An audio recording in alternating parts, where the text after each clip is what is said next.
aktivitas teman-teman di rumah aja tuh apa sih? Boleh dong kalau ke teks komentar ini.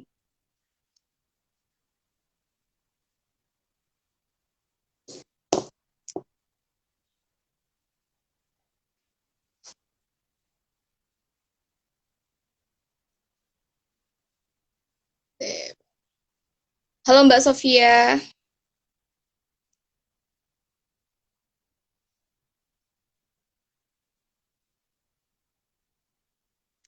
Tadi sore hujan deras ya. Barusan aja selesai.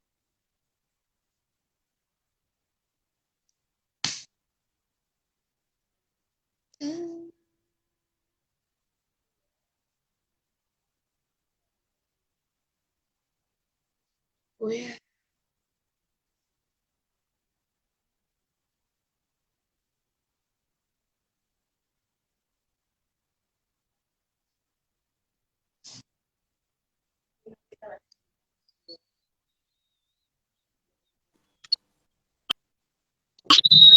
Assalamualaikum Bu. Dengar ya suara saya ya?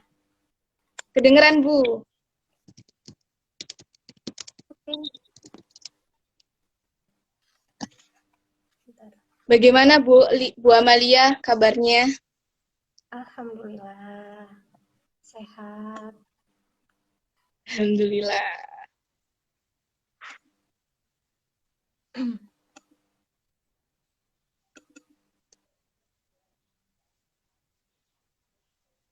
Nanti Karena gimana? ya Nanti gimana ini? Bu Amalia. Kita langsung tanya jawab atau apa dulu begitu? Jadi nanti kita akan mengadakan materi dari Bu Amalia. Habis itu nanti menjawab Q&A yang sudah dikumpulkan sama teman-teman. Baru nanti terakhir kita akan memberikan sesi tanya jawab dari materi yang tadi Bu Amalia jelaskan. Oke. Seperti itu. Terus ini karena ini banyak ya. Pesertanya dari mana saja? Ini pesertanya dari yang follow Himagis UMG ada Bu, terus dari teman-teman dari teman-teman UMG juga ada Bu. Anak-anak SMA ada yang diundang atau sampai ke sana gitu undangannya? Oh, kalau itu secara resminya belum ada Bu, cuman kalau yang para SMA SMA yang ngefollow Himagis UMG atau tahu informasi poster dari UMG yang sudah Himagis UMG yang sudah disebar, insya Allah ikut Bu. Oke. Kita tunggu sampai Sudah jam 4 Bu. Sudah jam 4. Sekarang atau Okay. Ini bisa direkam nggak ya? Bisa Bu, alhamdulillah. Jadi nanti Diva yang ngerekam, gitu ya? Oke. Oke. Ini karena sudah banyak sekali yang gabung, saya mulai ya Bu ya. Oke. Assalamualaikum warahmatullahi wabarakatuh. Selamat sore teman-teman. Bagaimana kabar kalian hari ini? Nah, dalam rangka memperingati Hari Gizi Nasional ke-61 dan memperingati Disnatalis Himagis 2021, kami dari Himagis mengadakan berbagai jenis lomba, mulai dari lomba video TikTok, lomba kreasi Let's Fit, dan video kompilasi, hingga acara pada kali ini yaitu menjawab Q&A dari teman-teman yang sudah dikumpulkan oleh para panitia. Nah, di sini jawaban teman-teman itu akan dijawab oleh pemateri yang sangat luar biasa yang sudah hadir di live IGTV ini, yaitu Bu Amalia Rahma, SGZ MSI, selaku dosen Gizi Universitas Muhammadiyah Gresik. Nah, kali ini sebelum menyampaikan atau menjawab Q&A yang sudah dikumpulkan, Bu Amalia ini akan menjelaskan dulu nih tentang materi yang sangat luar biasa bagi para remaja, yaitu gizi pada remaja dan potensi masalah gizi pada remaja. Nah, karena apa? Karena remaja ini merupakan aset penting bagi negara dan merupakan fondasi di mana remaja ini menentukan masa depan negara.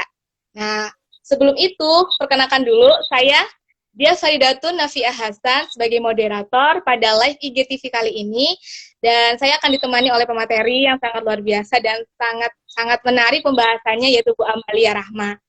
Langsung saja Bu Amalia bisa menjelaskan materi tentang gizi pada remaja kepada teman-teman. Dipersilahkan. Oke, terima kasih Diva. Bismillahirrahmanirrahim. Assalamualaikum warahmatullahi wabarakatuh. Ya, jadi hari ini adik-adik Himagis ini mengadakan acara, tujuannya ini kan memperingati Hari Gizi Nasional ya, yang jatuh pada hari kemarin sebenarnya tanggal 25, dan juga miladnya Himagis ya. Sebelumnya saya ucapkan selamat hari jadi Himagis, semoga Himagis semakin berprestasi, semakin bisa bermanfaat untuk banyak orang gitu ya. Oke, baik. Jadi tema HGN tahun ini kan mengangkat masalah remaja ya, remaja sehat, bebas anemia, dan Indonesia kuat begitu. Kenapa harus remaja? Kenapa harus remaja? Apa sih, kenapa kok remaja itu harus sehat? Kenapa harus bebas anemia? Ya, begitu. Karena sebenarnya ada yang spesial dari remaja itu kan. Ya, kita akan bahas siapa sih remaja itu? Nah, saya termasuk remaja bukan? Ada yang ikut bergabung remaja bukan? Gitu. Kalau remaja berarti kan salah satu sasaran gitu ya, yang akan berperan gitu, mensukseskan ya kan, tujuannya adalah Indonesia kuat ya. Bagaimana adik-adik ini menjadi harapan gitu, harapan, kemudian menjadi penerus orang-orang yang sekarang memimpin ya, nantinya adik-adik juga akan menjadi pemimpin gitu ya. Jadi penerus kepemimpinan negara kita gitu.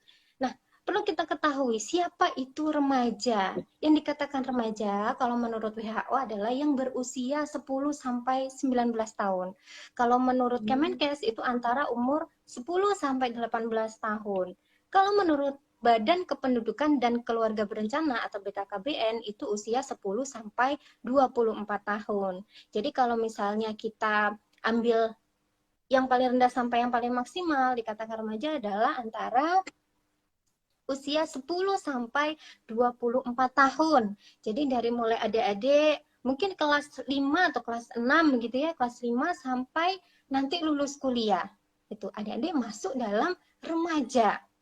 Nah, uniknya ya dari remaja itu, spesialnya gitu ya, dalam masa remaja itu berbeda dari masa-masa sebelumnya.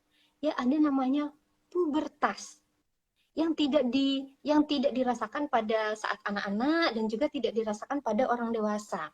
Jadi yang baru dirasakan ketika masuk usia remaja adalah pubertas yang berbeda, karakteristiknya begitu. Nah, pada masa remaja ini remaja itu proses pertumbuhan pesat ya, proses pertumbuhan pesat dan unik yang bertumbuh apa saja, fisiknya, psikologisnya, intelektualnya begitu ya.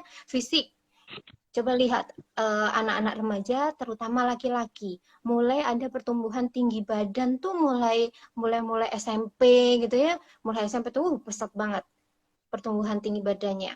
Kemudian pada perempuan juga masih tumbuh juga, tetapi ada yang lain, ada pertumbuhan seksual. Artinya mulai tumbuh bagian tubuh yang lain gitu ya, yang menunjukkan ciri-ciri seksual. Nah, itu juga mulai tumbuh. Artinya ada pertumbuhan, tidak hanya berbeda dari anak-anak. Anak-anak juga tumbuh berat badannya tambah, tinggi badannya tambah, tetapi pada remaja ada yang spesifik, ada yang lain begitu. Kemudian secara psikologis, adanya pubertas tadi membuat remaja itu atau seseorang yang sudah masuk masa remaja merasa saya ini bukan anak-anak lagi gitu ya, pengen diakui gitu, pengen diakui saya sudah bukan anak-anak lagi. Kemudian sudah mulai suka dengan lawan jenis gitu ya, sudah mulai lirik-lirik gitu. Kalau sudah mulai suka lawan jenis, pengen tampil menarik, ya, supaya menarik lawan jenis. Kalau laki-laki kepengen punya badan yang tegap, kekar begitu. Nah, kalau perempuan pengen punya badan yang ideal juga, pengen yang langsing, yang putih, rambut panjang, dan lain sebagainya. Secara fisik kepengen menarik. Kemudian secara intelektual juga ada perkembangan, artinya rasa ingin tahunya juga lebih tinggi, kepengen coba-coba, ya kan? Kepengen coba-coba, mudah dipengaruhi, begitu. Juga punya pemikiran yang lebih kritis. Kenapa itu nggak boleh? Kenapa itu begini? Gitu. Saya juga pengen kayak begitu, kan begitu. Nah, itu yang terjadi pada anak remaja. Artinya remaja ini spesial. Ya, ada sesuatu atau fase awal yang tidak dirasakan di um, sebelumnya atau usia sebelumnya gitu ya, pengen coba-coba sesuatu yang baru dan lain sebagainya. Kemudian oke, jadi kaitannya dengan masa depan ya, kaitannya dengan masa depan, ada tantangan-tantangan pada remaja ya. Kenapa remaja ini harus sehat?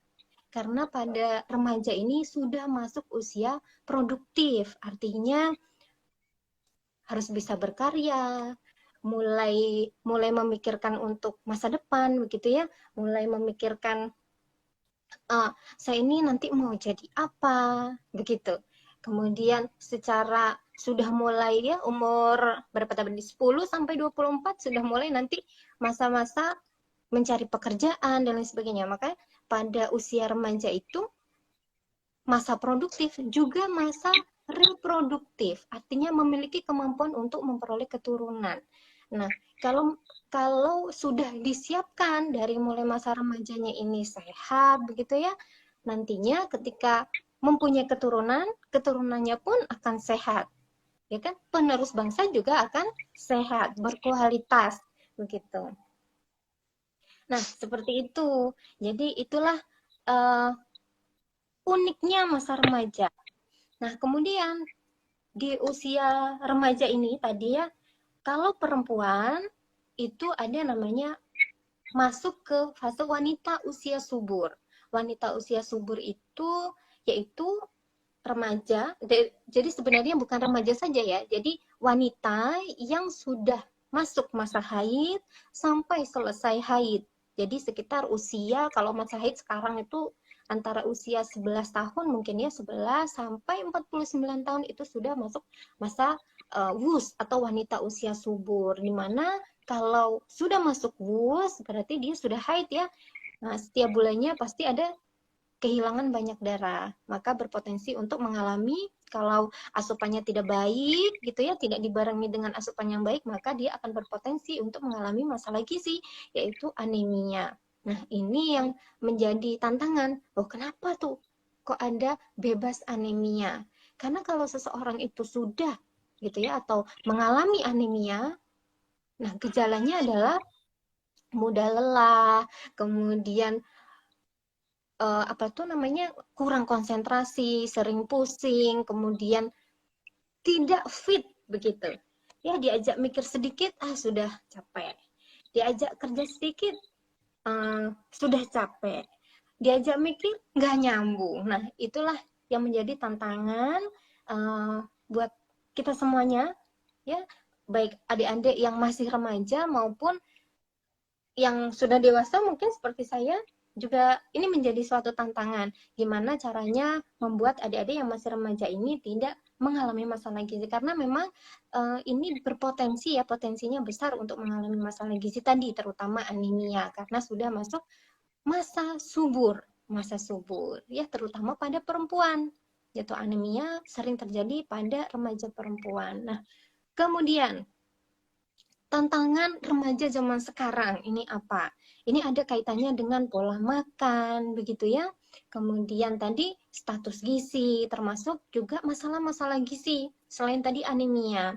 Karena memang setiap bulannya secara regulasi ya, normalnya memang perempuan setiap bulan pasti haid. Itu kalau normal. Jadi dia pasti akan kehilangan darah, begitu maka dia berpotensi untuk mengalami anemia jika tidak diimbangi dengan makanan yang bergizi. Nah, selain itu tantangannya adalah ini.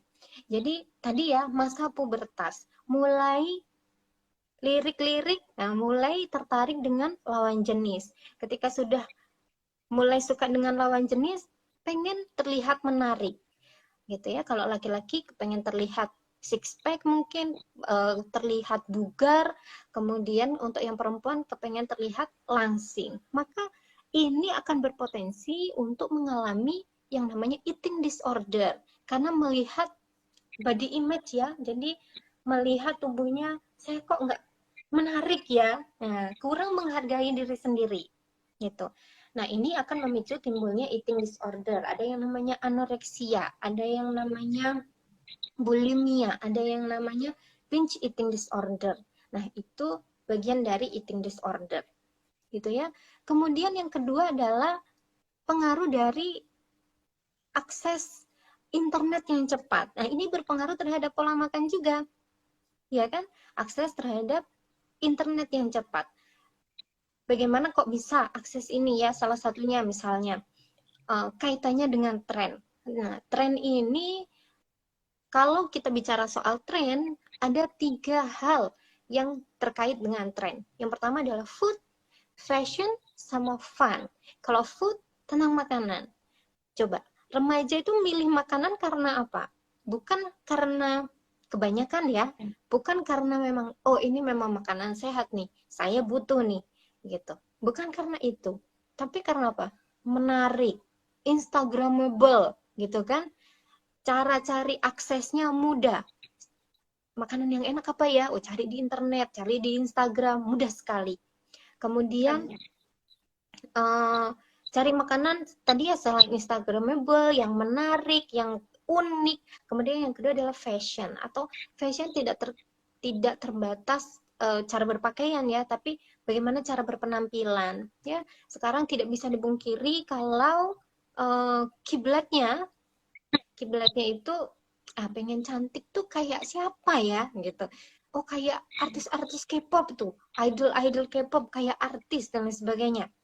Maka yang terbayang cantik tuh kayak begitu. Cantik tuh yang langsing, yang tinggi, yang putih dan lain sebagainya. Itu juga berpengaruh. Nanti berpengaruh pada tadi eating disorder. Saya pengennya kurus kayak dia. Padahal belum tentu kurus tuh sehat. Begitu. Apalagi gemuk. Gemuk tidak sehat juga. Oke, yang ketiga adalah fun atau hiburan. Ya, hiburan. Ini tidak ada kaitannya dengan gizi, tetapi ini juga berpengaruh terhadap perkembangan psikologis dan juga intelektual. Artinya, kalau masalah hiburan ini kan sudah bebas sekali ya, sudah bebas. Sehat itu tidak hanya dari badan saja, hati sehat, pikiran juga harus sehat. Kalau apa tuh namanya hiburannya tidak sehat, ya jadinya tidak sehat juga, tidak produktif juga begitu. Begitu. Yang selanjutnya adalah tekanan dari lingkungan. Masa remaja itu kan kita dituntut ya, dituntut buat remaja kebanyakan kan masih sekolah tuh, masih SMP, SMA ataupun kuliah, banyak tuntutan. Harus nilainya bagus, kemudian harus aktif di mana gitu, harus bisa dapat beasiswa, banyak tuntutan. Kalau itu tidak sesuai dengan ekspektasi ya, maksud saya harus begini, harus begini, harus begini, ternyata nggak sampai tuh sampai di sana.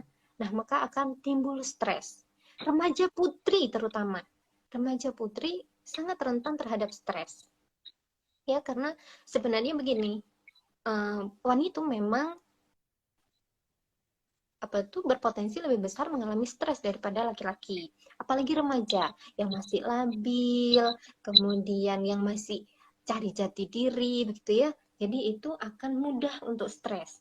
Kemungkinan stres akan tinggi karena yang pertama, kapasitas otak perempuan itu lebih kecil daripada laki-laki. Sedangkan kerjanya 7 sampai 8 kali lipat lebih besar daripada laki-laki. Maka itu yang membuat perempuan itu mudah stres dibandingkan dengan laki-laki. Begitu. Itu secara ini ya, secara kapasitas. Kemudian perempuan lebih pakai perasaan, kok begini ya, kok begitu ya, gitu, nggak dibawa santai, begitu. Itu juga salah satu apa ya, faktor yang menyebabkan perempuan, terutama remaja putri, itu mudah untuk stres. Kalau stres, apa yang terjadi? Kalau stres, tubuh kita ya kacau tuh, kacau. Kalau stres itu yang terjadi adalah perubahan hormonal. Jadi hormon di dalam tubuh kita, hormon bahagia, serotonin, endorfin, dopamin turun. Kortisol naik. Ketika kortisol naik, ada yang namanya neuropeptide Y atau neuropeptide Y, di mana neuropeptide itu akan merangsang nafsu makan, gitu. Nafsu makan kita akan meningkat, maka keinginan makan itu akan lebih besar. Ya, jadi banyak remaja putri yang kalau stres larinya kemana? Makanan. Nah, itu akan berpotensi munculnya obesitas pada remaja putri yang lebih besar dibandingkan dengan laki-laki. Laki-laki pun ya berpotensi juga, tetapi remaja putri ini akan lebih besar karena kemungkinan stres pada remaja putri itu lebih besar. Begitu. Nah, khusus di 2020 sampai 2021 ini kan kita dalam masa pandemi ya, artinya tidak bisa keluar-keluar, kemudian tidak bisa beraktivitas di luar rumah secara bebas, secara lebih banyak gitu ya, lebih banyak duduk di rumah, mengikuti mata kuliah atau pelajaran di rumah, yang adik-adik sekolah pun belajarnya daring, yang kuliah juga daring, jadi lebih pasif, banyak main gadget gitu kan, ditemani dengan cemilan-cemilan, maka kemungkinan untuk meningkatnya berat badan selama pandemi ini besar gitu. Terutama pada tadi ya remaja, masa sekolah. Kenapa ya? Biasanya kalau pergi sekolah atau misalnya berangkat kuliah masih bisa beraktivitas gitu ya, masih bisa main sama teman-teman, bisa olahraga, misalnya yang ikut ekskul dan lain sebagainya, sekarang sudah nggak bisa lagi karena tidak diperbolehkan untuk datang ke sekolah, misalnya seperti itu. Nah, itu akan berpotensi gitu ya menimbulkan obesitas pada remaja. Nah, seperti itu. Jadi kalau dirangkum ya, kebutuhan gizi remaja ini, kalau kita lihat remaja itu kan aktif harusnya. Iya. Maka kebutuhan gizi remaja ini tentu secara energi dan protein pasti tinggi. Karena ya memang kebutuhannya tinggi, aktivitasnya tinggi gitu. Coba kita adik-adik yang sudah kuliah flashback ke ketika SMP, SMA, dan juga ketika masih masuk dulu kuliahnya. Kegiatannya banyak sekali. Pagi sudah berangkat ke sekolah misalnya, nanti ada pelajaran, kemudian nanti ikut ekskul, nanti apa tuh namanya ngerjakan tugas, begadang dan sebagainya. Itu butuh energi yang cukup. Kemudian protein juga harus cukup karena tadi ada pertumbuhan ya yang pada masa remaja itu masih tumbuh, tulangnya juga masih tumbuh, kemudian ada hal lain tadi ya yang terkait dengan seksualitas juga tumbuh gitu. Jadi pertumbuhannya juga cepat secara fisik. Nah, kemudian yang perlu lagi ya vitamin, mineral tentu ini butuh sekali karena terutama terkait dengan pertumbuhan ya, misalnya vitamin D, kemudian vitamin-vitamin yang sumber antioksidan gitu ya, karena banyak kegiatan, banyak berkegiatan di luar rumah, kena panas, kena apa tuh namanya polusi. Nah, itu butuh asupan antioksidan. Kemudian juga mineral-mineral yang kaitannya dengan pertumbuhan tulang dan gigi, misalnya kalsium, fosfor, magnesium dan lain sebagainya. Nah, itu penting untuk remaja, gitu ya. Itu masalah kebutuhan gizi pada remaja. Begitu. Jadi adik-adik ini ya, saya kira semua yang ada yang ikut ini ya masih tergolong usianya remaja. Adik-adik sekarang menjadi fokus utama untuk perbaikan gizi atau perbaikan generasi penerus, gitu ya, yang merasa wah saya masih kurang gizi nih. Nah, maka perlu disadari gitu ya bahwa adik-adik ini aset negara. Adik-adik ini nanti yang apa tuh namanya akan menggantikan orang-orang penting ya yang sekarang ada begitu. Adik-adik juga nantinya calon-calon ibu dan ayah begitu ya. Jadi yang nantinya akan ya menghasilkan generasi penerus tentu saja gitu ya, anak-anak yang juga sehat ya diharapkan seperti itu. Begitu Diva, mungkin bisa dilanjut. Oke.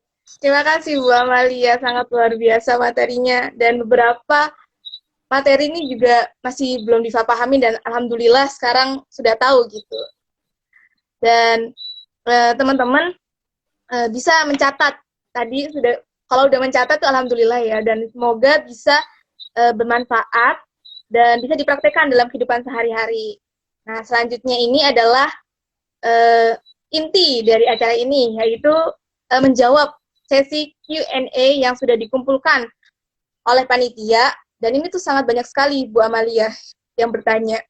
Wow. Dan iya.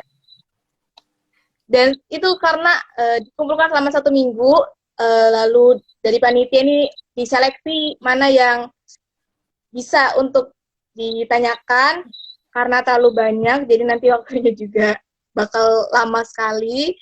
Jadi di sini sudah ada yang terkumpul pertanyaan-pertanyaannya. Apa Bu Amalia sudah siap? Ya, oke. Silakan. Jadi untuk pertanyaan yang pertama nih Bu Amalia, dari Instagram yang bernama alfiatus_s. Pertanyaannya, boleh dong Min kasih contoh atau rekomendasi menu makanan bergizi seimbang di era pandemi? Oke, jadi ini kekinian sekali ya, jadi era pandemi gitu. Nah, adik-adik perlu diketahui dulu. Ini kan tadi pertanyaan tentang gizi seimbang untuk era pandemi. Sebenarnya kalau gizi seimbang itu ya pedomannya sama. Jadi ada 10 pedoman gizi seimbang. Hanya saja nanti disesuaikan dengan era pandemi. Pandemi ini sebenarnya apa sih? Apa sih yang sebenarnya kita hadapi di pandemi kali ini gitu ya? Perlu kita ini dulu, apa tuh namanya, jabarkan dulu bahwa pandemi itu sebenarnya ya kondisi yang sekarang ini yang kita lawan tuh apa sih, yang kita hadapi lah. Yang kita hadapi adalah virus ya, virus. Kaitannya apa? Virus ini adalah kaitannya dengan penyakit infectious disease atau penyakit infeksi. Bagaimana, apa yang harus kita lakukan supaya kita tidak terkena penyakit infeksi tersebut? Ya, yang pertama adalah membuat tubuh kita kuat secara fisik. Kemudian yang kedua adalah membuat kekebalan tubuh kita yang kuat. Artinya ketika pun harus ya, segala sesuatu itu kan atas kehendaknya Allah ya. Kita sakit pun ya qadarullah, memang itu harus terjadi gitu. Tetapi kan kita tetap berusaha supaya kalaupun sakit itu bisa segera recovery kan begitu. Maka itu tadi, tubuh kita harus kuat secara fisik. Yang kedua, kekebalan tubuh kita juga harus kuat. Nah, nanti kita masukkan tuh ke gizi seimbang. Oke. Tadi ya, bagaimana cara membuat tubuh kita kuat secara fisik? Yang pertama, cukupi kebutuhan energi. Jadi jangan sampai energi kita kurang. Ya, untuk beraktivitas, untuk ya paling enggak minimal kita yang butuh itu dicukupi. Kemudian bagaimana cara kita untuk membuat sistem kekebalan tubuh kita kuat, gitu ya, dengan pemilihan bahan makanan yang membuat sistem imun kita menjadi kuat. Ya, apa saja bahan makanan yang membuat sistem imun tubuh kita itu menjadi kuat? Yang pertama, asupan antioksidan yang cukup, ya, antioksidan. Antioksidan itu sebenarnya ada yang endogen, ada yang eksogen. Ya, jadi ada yang endogen. Iya. Oke, saya lanjutkan ya. Jadi bagaimana caranya untuk meningkatkan sistem kekebalan tubuh. Jadi perlu kita asup ya. Jadi kita siapkan tubuh kita ini antioksidan yang cukup ya. Antioksidan ini berfungsi atau berguna untuk memperkuat gitu ya, memperkuat sistem kekebalan tubuh kita. Sebenarnya kan di dalam tubuh kita itu sudah ada namanya antioksidan endogen. Nah, kita juga perlu menambah dengan antioksidan eksogen dan juga asupan-asupan yang bisa memperkuat antioksidan endogen. Apa saja itu? Ya, antioksidan itu bisa kita peroleh dari sumber vitamin, ya, vitamin bisa vitamin A, vitamin E, vitamin C, itu bisa. Vitamin A banyak, nanti bisa dicari ya. Dari buah-buahan ada. Kalau dari apa tuh nabati biasanya namanya provitamin. Masih provitamin ketika dia sudah masuk nanti akan diubah menjadi vitamin A. Kemudian ada vitamin E, kita bisa dapat dari minyak zaitun, kemudian dari biji-bijian, itu ada. Kemudian vitamin C, ini yang paling mudah. Yang paling mudah kita peroleh dari buah-buahan, kemudian dari sayur-sayuran juga banyak. Ya, jadi vitamin C tidak selalu identik dengan buah-buahan yang kecut-kecut ya. Misalnya, oh saya tuh nggak suka kecut gitu. Terus gimana? Oh bisa yang lain. Misalnya sayuran kelor itu tinggi vitamin C. Ada lagi brokoli juga tinggi vitamin C, gitu ya. Jadi ada banyak sebenarnya sumber-sumber vitamin gitu, terutama tadi vitamin C yang mudah sebenarnya. Kalaupun kita kelebihan pun akan dibuang lewat urin. Kemudian ada lagi mineral. Mineral ini akan membantu aktivitas antioksidan endogen. Ya, ada namanya selenium dan juga zinc. Kita bisa peroleh dari mana? Dari makanan-makanan seafood, sumber protein dari laut. Ya, bisa dari ikan, ikan tuna, ikan salmon, ikan sarden, misalnya, kemudian juga dari kerang-kerangan itu banyak mengandung selenium. Dari tumbuh-tumbuhan pun bisa, dari hewan-hewan yang ada di darat pun bisa, tetapi perlu ada catatan untuk selenium ini. Selenium yang ada di makanan, ya, dari tumbuh-tumbuhan, misalnya tumbuh-tumbuhan ataupun hewan yang ada di darat, ini tergantung pada jumlah selenium yang ada di tanah, ya. Jadi kalau tanahnya itu kaya akan selenium, maka sayurannya, misalnya sayuran itu akan tinggi selenium juga, tetapi kalau misalnya dia rendah maka dia juga akan rendah, begitu ya. Begitu juga misalnya pada kambing atau pada apa hewan-hewan yang makan rumput, nah rumputnya kalau tinggi selenium juga bisa tinggi selenium juga hewan tersebut, tetapi kalau tidak itu juga bisa mempengaruhi kadar selenium di dalam daging-daging hewan yang ada di darat tadi ya, yang banyak tadi ada di seafood. Nah, tadi ya ada selenium sama zinc itu bisa meningkatkan aktivitas antioksidan endogen ya. Antioksidan endogen itu ada namanya superoxide dismutase atau SOD, ada namanya glutathione peroksidase dan juga katalase. Itu antioksidan endogen. Memang sudah ada di dalam tubuh kita, tetapi diperkuat gitu ya, diperkuat kinerjanya dengan makanan-makanan tadi.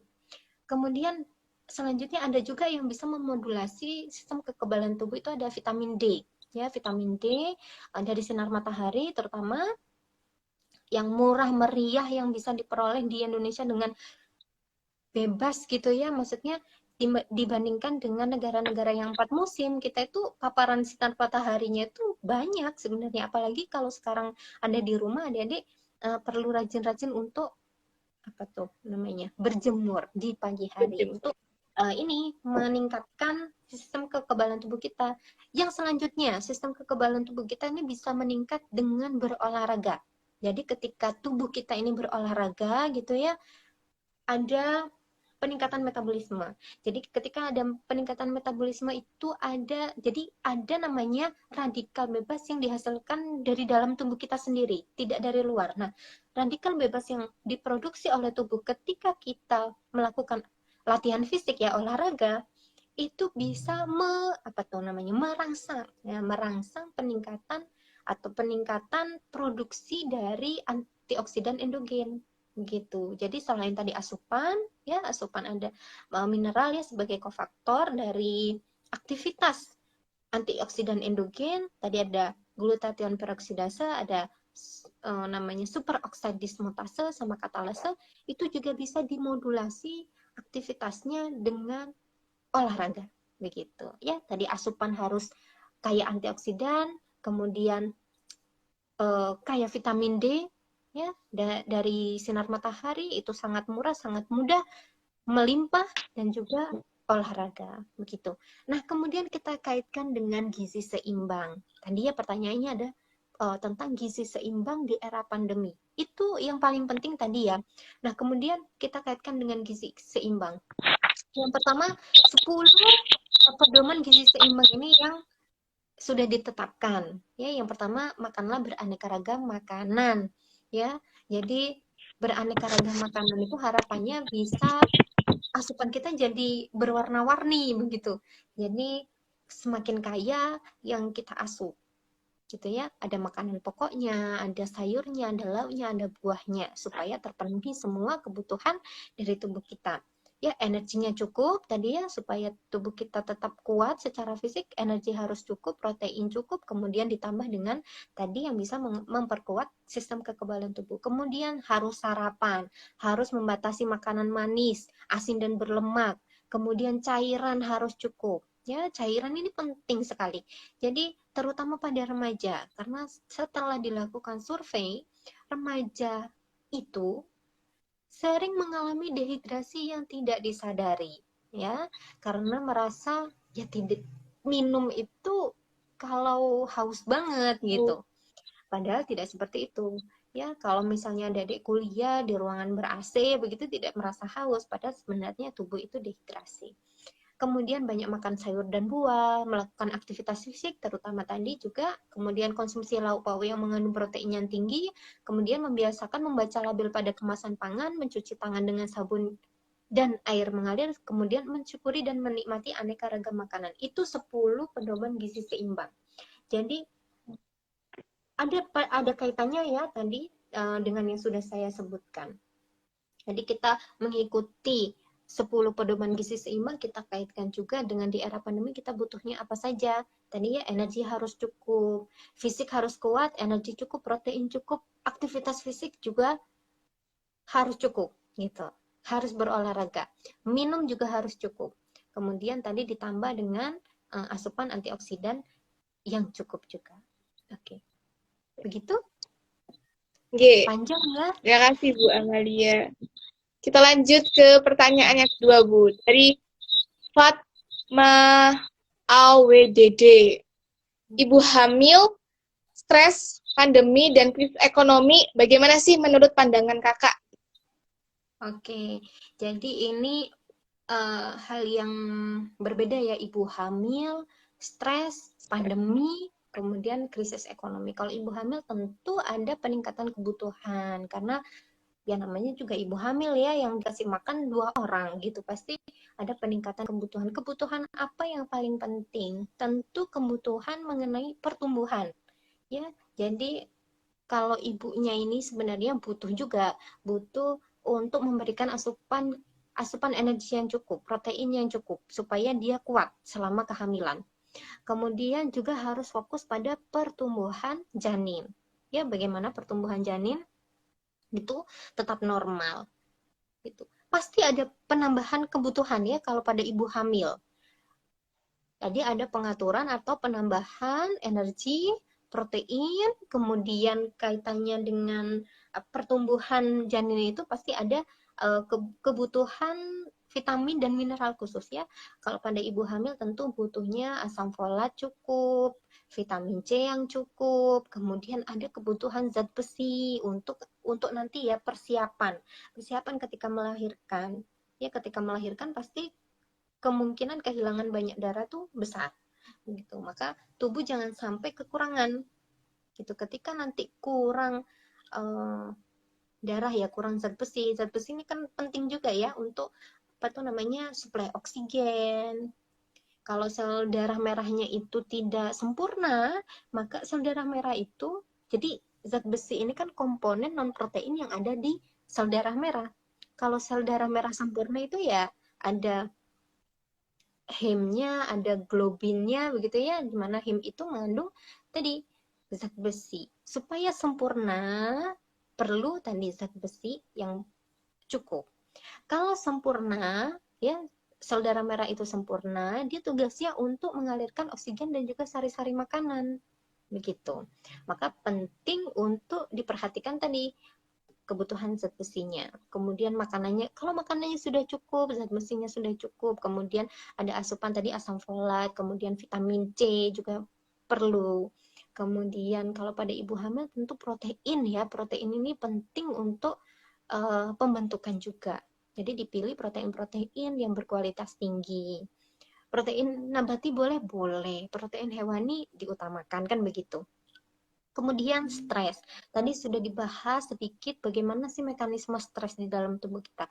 Yang perlu di-manage dari stres itu kan pikiran ya, bagaimana membuat pikiran itu menjadi rileks, kemudian jadi jangan terlalu apa ya, ketika kita sudah stres itu kita harus relax bahwa kita sedang stres. Kita harus tahu dampak stres itu pada tubuh kita. Tadi ya, kalau misalnya kita stres, apa yang akan berubah? Oh, hormon kita tuh berubah. Hormon stres kita naik, ya. Ada namanya adrenocorticotropin hormon yang bisa membuat atau menginduksi apa tuh? Peningkatan kortisol. Tadi ya, hormon kortisol tuh bikin apa? Hormon kortisol bisa meningkatkan nafsu makan dengan menginduksi neuropeptide Y. Ya, di dalam otak kita ini ada neuropeptide Y ya tulisannya. Nah, itu yang bisa menyebabkan kita tuh jadi nafsu makannya bertambah. Gitu, jadi pengen makan aja. Nah, kita harus realize, harus tenang begitu ya. Jadi memang stres ini sebenarnya tidak semua orang ketika menghadapi stres itu kepengen makan, tidak semuanya. Ada juga yang jadi kehilangan nafsu makan pun ada gitu. Karena sebenarnya yang diinduksi itu tidak hanya itu. Ada hormon insulinnya juga naik, kemudian leptin juga naik. Itu juga berpengaruh terhadap apa yang dimakan gitu ya. Begitu. Jadi ketika stres itu yang perlu di-manage adalah pikirannya. Kalau apa yang membuat kita stres? Ya stresor itulah yang harus kita hindari. Kalau stresnya karena banyak pikiran apa gitu, kita singkirkan dulu, kita relax dulu gitu. Apa yang membuat kita relax? Mungkin mandi dulu atau ya apa wudhu dulu atau apa begitu. Cara apa yang membuat kita tuh jadi lebih tenang gitu. Sebenarnya itu yang perlu di manage. Kalau masalah gizi itu sebenarnya kan itu side effect ya. Maksudnya ketika kita stres itu itulah yang terjadi. Biasanya paling sering adalah keinginan untuk makan tuh jadi lebih besar. Nah, itu yang perlu kita hindari. Kemudian masa pandemi tadi. Masa pandemi ya yang perlu kita asup ya yang tadi gitu. Kan kita berharap kita tetap sehat ya. Kita tetap apa tuh namanya bisa terhindar dari virus tersebut, tidak terinfeksi dan lain sebagainya. Maka yang perlu diasup ya tadi gitu yang sudah dijelaskan. Kemudian krisis ekonomi bagaimana sih? Nah, sebenarnya kalau krisis ekonomi itu terjadi ke semua orang. Nah, itu yang perlu kita apa tuh namanya? Krisis ekonomi itu kan sebenarnya juga bisa membuat kita stres juga gitu. Ya kalau adik-adik mungkin remaja nggak terlalu ini ya nggak terlalu merasakan gitu menurut saya ya, tapi berbeda dengan orang tua kita yang bekerja begitu ya, merasa kalau jadi pendapatannya jadi berkurang, kemudian nah itu sumber stres sebenarnya. Tapi itu perlu disadari bahwa itu terjadi pada semua orang. Nah, yang merasakan itu tuh semua orang. Jadi harus ada keikhlasan begitu ya, harus ikhlas, begitu harus nerima, harus bersyukur bahwa paling tidak kita tuh masih sehat gitu kan.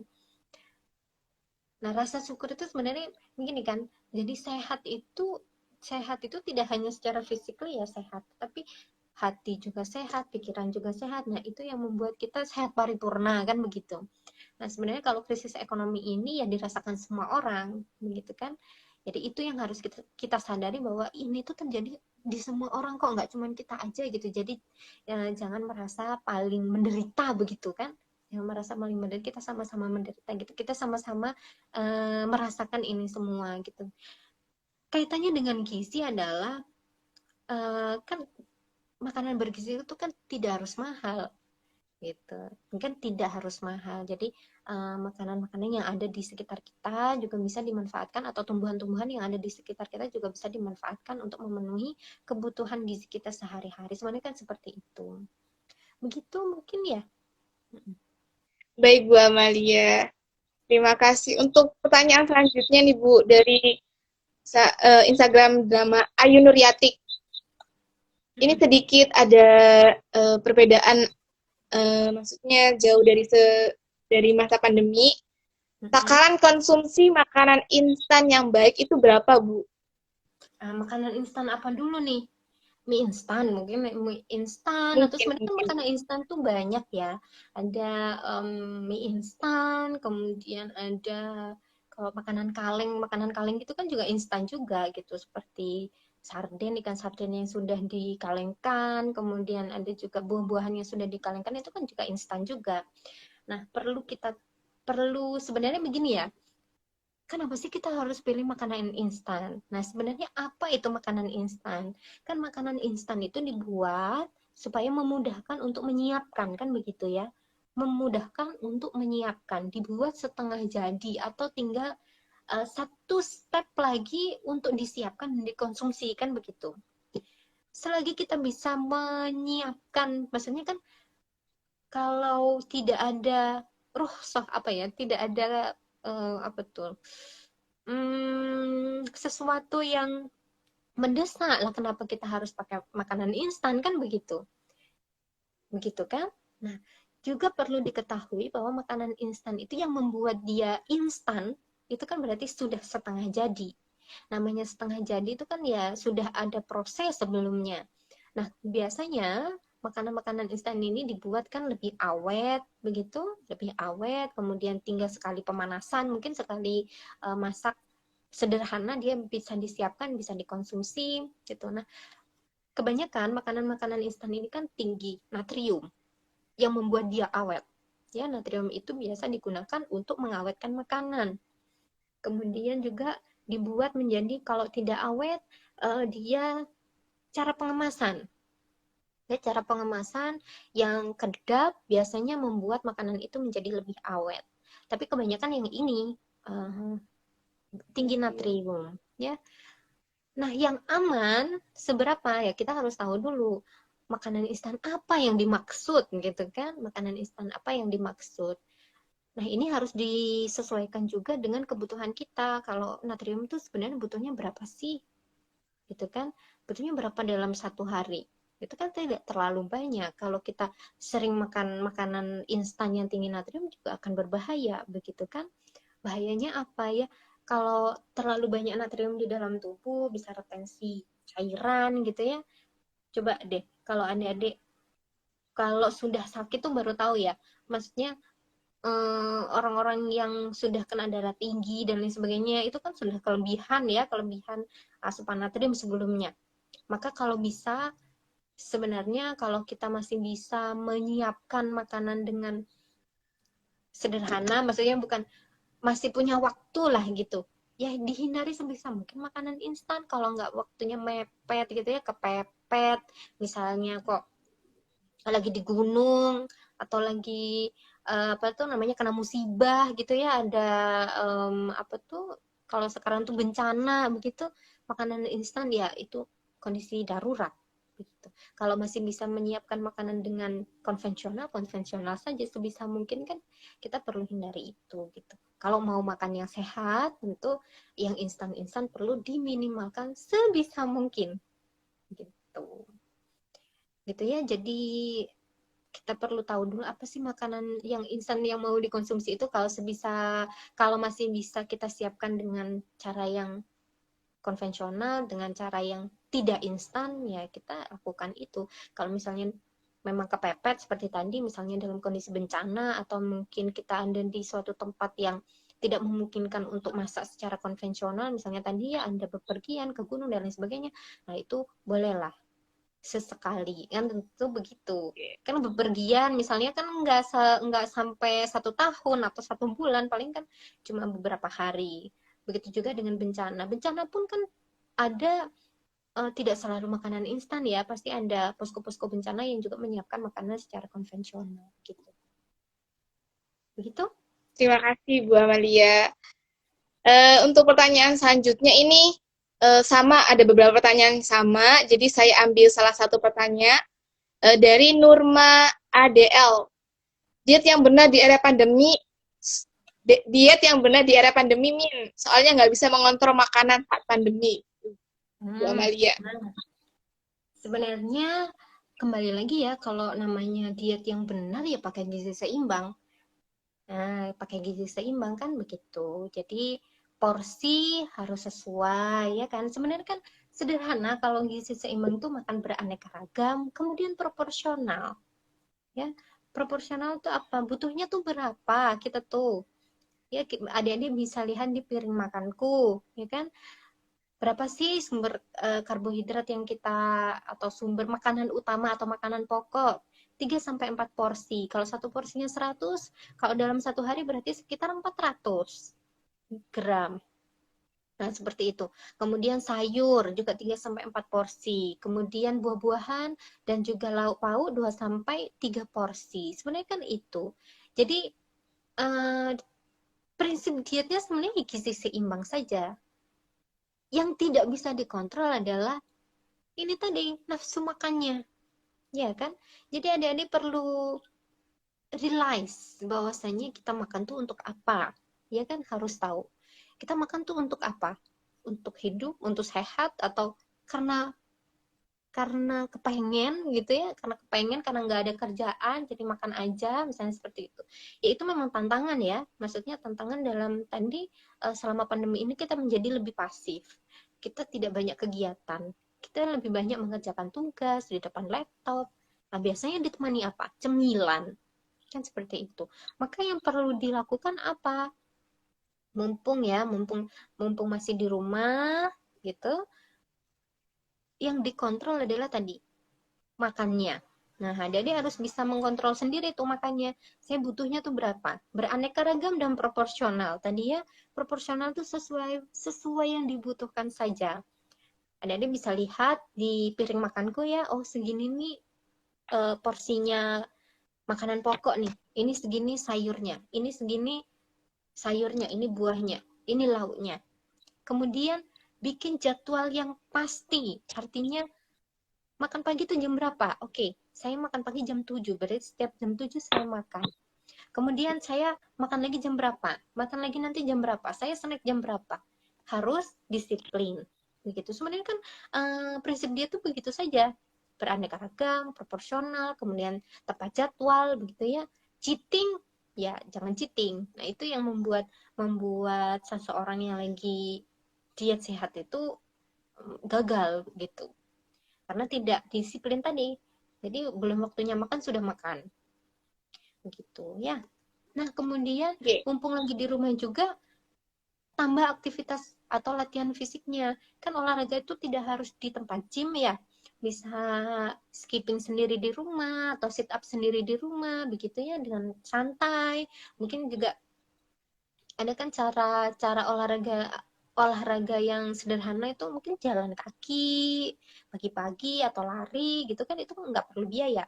Nah mungkin seperti itu, jadi bisa meningkatkan aktivitas fisiknya dengan berolahraga, kemudian jaga makannya tadi, harus tahu porsi, harus tahu jadwal begitu ya, harus realize sendiri, harus punya keinginan untuk mengontrol sendiri begitu. Karena diet itu sebenarnya kan ada di niatnya. Niatnya dulu harus kuat, tujuannya harus kuat, targetnya harus ada, harus sabar. Kemudian juga ya bertahap. Begitu. Lanjut Bu Amalia dari GLH glh.sng. Saya mau tanya Kak, kalau minum madu plus kelapa muda itu bisa menangkal COVID-19 nggak? Ya. Pertanyaan. Jadi sebenarnya kan apa sih yang ada di dalam madu? Kan begitu ya. Apa sih yang ada di dalam madu dan juga kelapa muda? Kan bisa menangkal COVID itu dari mana? Kan begitu. Kan di dalam madu itu ya, madu itu kan kayak antioksidan juga, ya bisa meningkatkan kesehatan tubuh kita juga, daya tahan tubuh kita gitu. Sebenarnya prinsipnya di situ. Jadi tidak hanya madu ya, yang lain pun bisa gitu. Kemudian kalau kelapa muda sih sebenarnya dia lebih ke cairan tubuh ya. Ya, kita membuat tubuh kita tuh jadi tidak dehidrasi, sebenarnya kan seperti itu. Kalau di dalam kelapa itu kan adanya mineral gitu, ada natrium, ada kalium, magnesium. Nah itu yang ada di kelapa, air kelapa, dan air tentu saja. Nah itu sebenarnya kan memberikan asupan cairan saja di dalam tubuh. kan, jadi tubuh kita tuh merasa lebih segar, tergantikan cairan yang ada di dalam tubuh. Sebenarnya seperti itu saja prinsipnya. Jadi kalau menangkal menangkal COVID ya, bukan menangkal ya, artinya ikhtiar untuk tidak terkena begitu ya. Jadi kalau menangkal tuh rasa-rasanya pasti bisa gitu kan, enggak ya. Jadi sebenarnya kan kita butuh untuk memperkuat tadi, memperkuat fisik ya, dan juga memperkuat sistem kekebalan tubuh. Dan caranya ada banyak. Salah satunya mungkin minum madu iya gitu. Tapi yang lain juga ada begitu. Terima kasih Bu Amalia. Tadi belum sempat menjelaskan bahwa tadi tuh pertanyaan terakhir dan kita tuh beralih ke sesi tanya jawab untuk materi pada gizi remaja. Ya. Jadi teman-teman yang mau bertanya tentang gizi pada remaja bisa teks di kolom komentar. Saya tunggu dan saya akan menghubungkan antara teman-teman dengan Bu Amalia. Jadi yang mau bertanya silahkan, saya beri kesempatan. Sebelum itu Bu Amalia, aktivitas Bu Amalia di era pandemi sekarang ini apa aja Bu? Apa ya? Kalau kan sebenarnya kalau pandemi itu udah setahun ya. Kalau aktivitasnya ya paling sama lah sama adik-adik kan. Kalau adik-adik belajar ya saya ngajar kan begitu. Kalau adik-adik mengerjakan tugas ya saya ngoreksi kan begitu. Jadi sama saja. Jadi lebih banyak duduk di depan laptop, kemudian apa ya, itu sih sebenarnya kegiatan utama. Kalau kegiatan yang lain-lain mungkin ya ada lah yang lain. Ya kan sudah lama juga ya. Kalau akhir-akhir ini ya paling koreksi, kan adik-adik sudah mau ini ya, sudah mau sudah selesai ujian gitu kan. Jadi tinggal koreksi-koreksi saja. Gitu. Gimana, sudah bosan di rumah?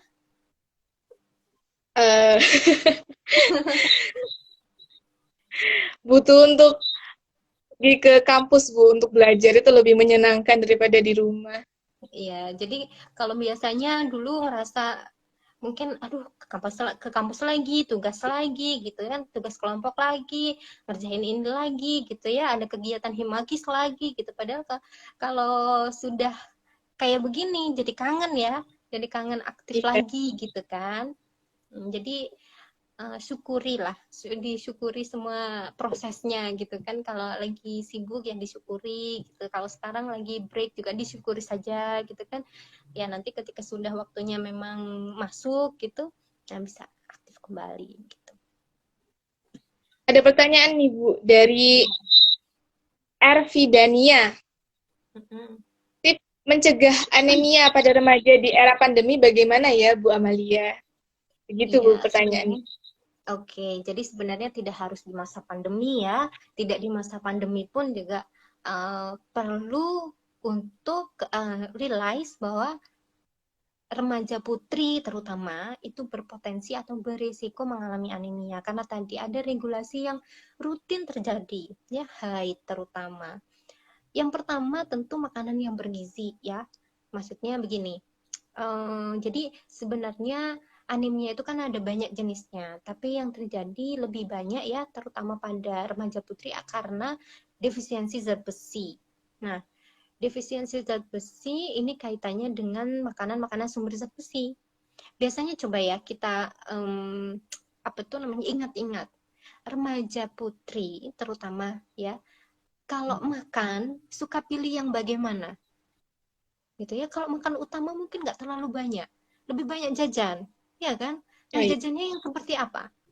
Sukanya cilok ya kan, cimol, goreng-gorengan yang kekinian, kopi iya kan.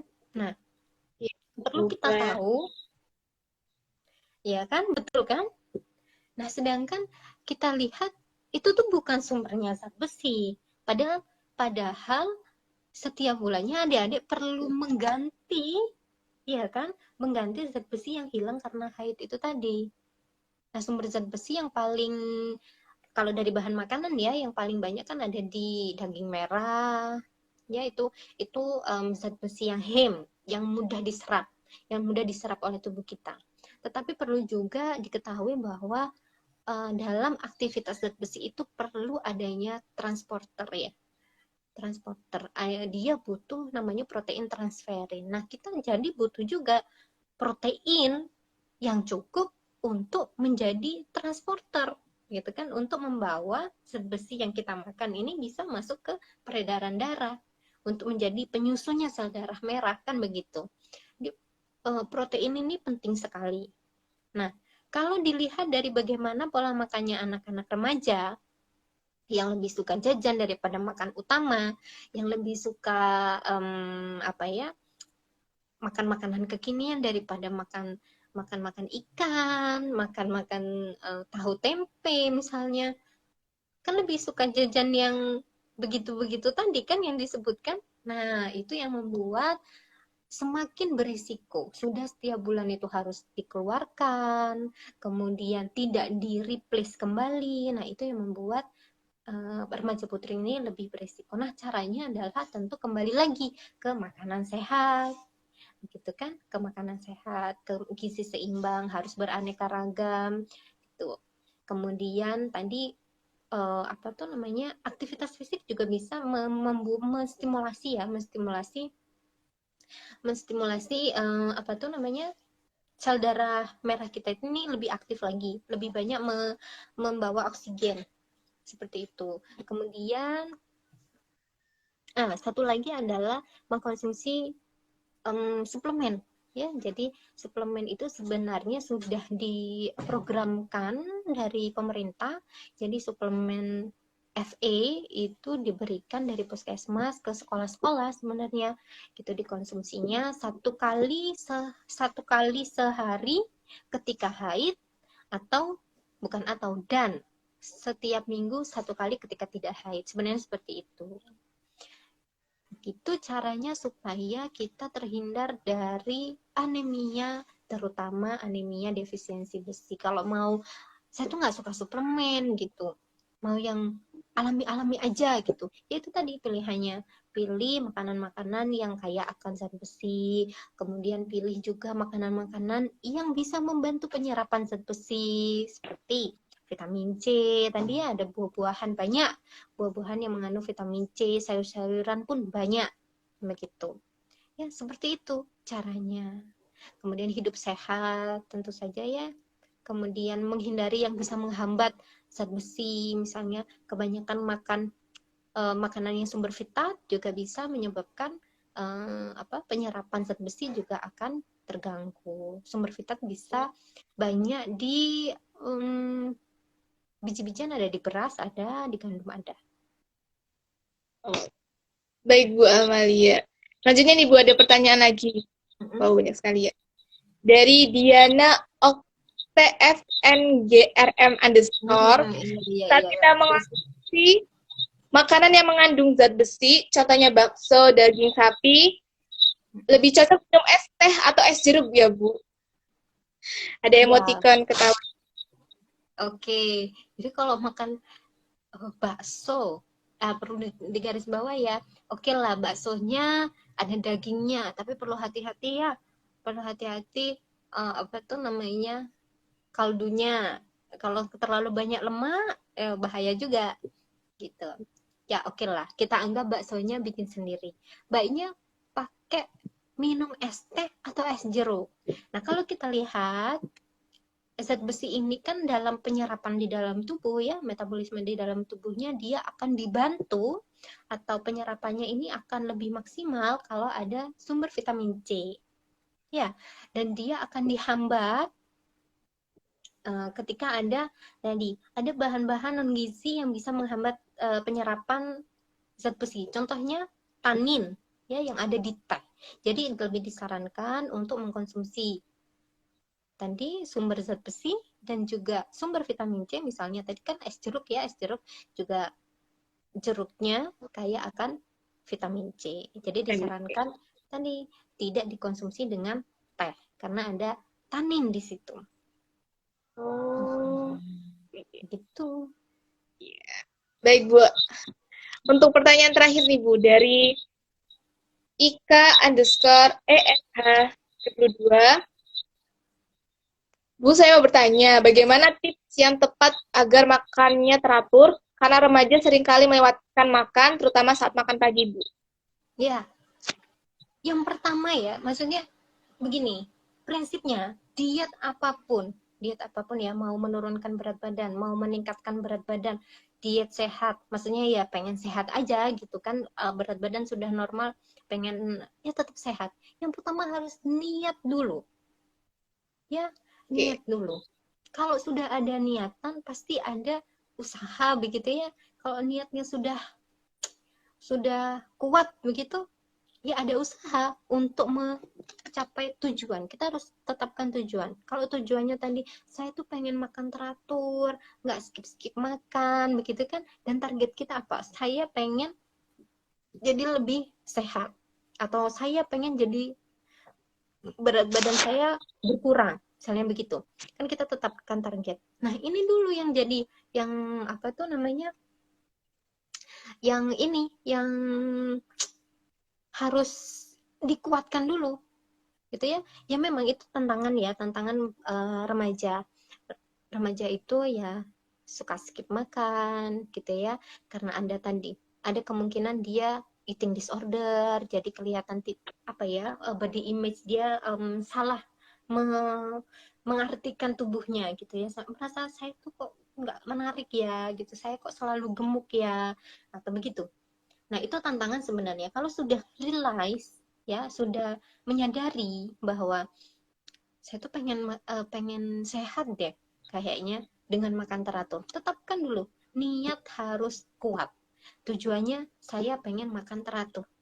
Caranya bagaimana? Buat jadwal yang jelas. Oke, saya kan harus bisa ini ya, harus bisa kompromi dengan diri sendiri. Saya tuh makan pagi, saya harus makan pagi. Saya bisanya makan jam berapa? Misalnya, saya baru, misalnya orang tua baru siap makanan tuh jam 8. Oke, setiap jam 8 saya makan. Setiap jam 8 saya sarapan.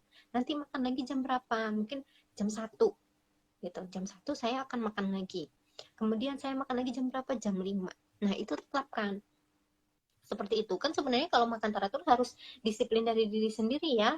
Harus tadi punya niatan yang kuat, kemudian tujuan yang jelas, dan juga punya target. Saya harus sudah bisa makan teratur dalam 1 bulan ini. Nah, itu juga seperti itu. Harus ditetapkan targetnya. Kemudian kan caranya membuat jadwal seperti tadi. Dan disiplin, harus bisa apa tuh, konsisten ya gitu, sesuai dengan niatan tadi, begitu caranya. Kalau pengen teratur kan harus punya kontrol diri sebenarnya gitu. Terima kasih, Bu Amalia.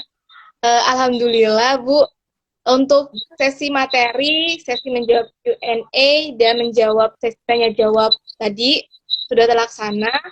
Dan teman-teman, alhamdulillah telah pemateri sangat luar biasa ini telah memberikan ilmu yang sangat bermanfaat dan menarik, dan semoga teman-teman bisa menerapkan dalam kehidupan sehari-hari dan bisa nih di-share ke teman-teman yang tidak bisa ikut ke acara live IGTV Hikmagis ini. Dan semoga dan terima kasih juga kepada Bu Amalia yang sudah mengisi materi dan menjawab semua dari awal hingga akhir, dan terlalu banyak materi yang terlalu banyak yang bertanya sehingga saya tadi tuh hanya memilih-milih mana yang mewakilkan teman-teman yang lain. Terima kasih Bu Amalia. Sama-sama. Dan teman-teman bisa mulai dari sekarang pola makannya harus dijaga, pola makan dengan gizi seimbang, tetap patuhi protokol kesehatan, positive thinking perlu, dan semoga dengan adanya penjelasan tadi dapat bermanfaat. Terakhir dari saya, apabila ada salah kata, saya mohon maaf. Dan terima kasih Bu Amalia. Wassalamualaikum warahmatullahi wabarakatuh. Waalaikumsalam warahmatullahi wabarakatuh. Terima kasih juga Diva dan juga teman-teman Himagi, semoga tadi bermanfaat ya. Kalau misalnya Amin. ada pertanyaan yang belum bisa terjawab dan masih penasaran, nanti bisa langsung tanya saja, bisa DM. Kalau ada nomor saya silahkan di WA saja, atau misalnya DM Instagram juga bisa. Gitu ya. Ya. Terima kasih Bu Amalia. Ya. Oke, saya ini ya, live ya. G. Oke, terima kasih. Assalamualaikum. Waalaikumsalam.